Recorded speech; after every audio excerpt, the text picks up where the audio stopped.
I was actually really shocked when Jurgen Klopp, in trying to say, well, I don't know much about it, but here's the facts and details of Man United's penalties under Ollie and the penalties I haven't had in the last 5 years. It was quite sad that he's actually worked all that out. It's quite sad that he's brought it up because they're now dropping points. I just thought it was so unnecessary, beneath Jurgen Klopp, and it just proves that he's a little bit rattled. And the big problem he's got is his team aren't playing particularly well right now. That's a bigger problem than United's penalties, isn't it? Yeah, I would say so. I mean, very surprising when you look at the results there. West Brom, Newcastle, Southampton, probably 3 games, if we're going to be honest, you would have expected 9 points from. So if they'd have picked up those 9 points, we'd have been talking about a different debate today about Liverpool walking it again for the second season. But it's definitely created excitement within the Premier League. So many teams now who are still in it.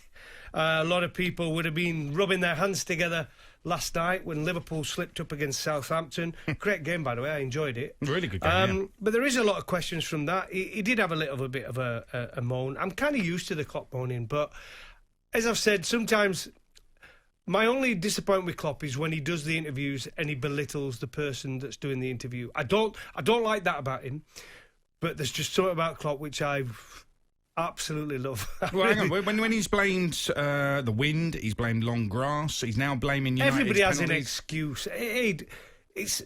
It's life in general. People will always find an excuse. And when you start losing, he's used to winning. His time at Liverpool the last few years has been used to having success after success, right? Or getting to finals.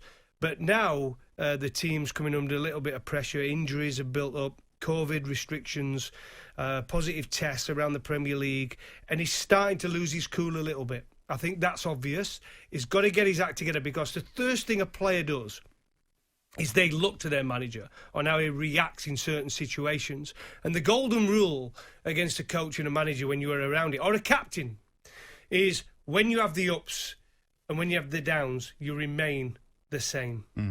You remain the same, because once you start cracking under the pressure or showing signs of it, the players can react to it in a negative way. And that's one thing Klopp's got to be really careful. He knows that. He's an absolutely world-class manager. You've heard me talk about him many times. The best. I believe he is the best. So he has got to snap out of it and get the best out of his players in these next games, because they're huge games now for Liverpool. There was something I spotted last night, which I'll get to in a second, but it didn't bode well for Klopp. Richards tweeted saying he's not rattled, just very clever to get in the head of the officials ahead of the United game. Well, if he needs to try and play mind games with officials, and then there's something seriously wrong with Liverpool, I would suspect that most Liverpool fans would just like them to say, my team's better, my players are better, I'm a better manager than Ollie, so I'm going to go head-to-head. I don't need to get into the minds of officials. So, not sure about that, Rich. And if that is true, if you are right there, then he's got a massive problem.